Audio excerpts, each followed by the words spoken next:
2013 में खुदकुशी करने वाली बॉलीवुड अदाकारा जिया खान के केस का फैसला 10 साल बाद 28 अप्रैल को सुनाया जाएगा।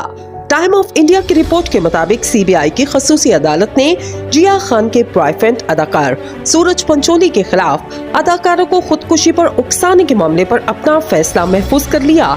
भारत की खसूसी अदालत एक दहाई पुराने केस का फैसला कल भारतीय वक्त के मुताबिक 10:30 पर सुनाने जा रही है।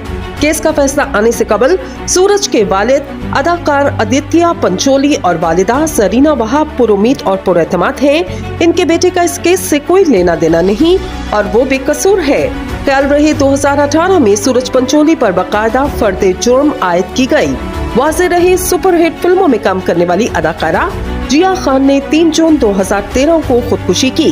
वो जोहू में अपनी रिहाइशगाह पर लटकी हुई पाई गई। अदाकारा की वालिदा राबिया ने बेटी की मौत के फौरी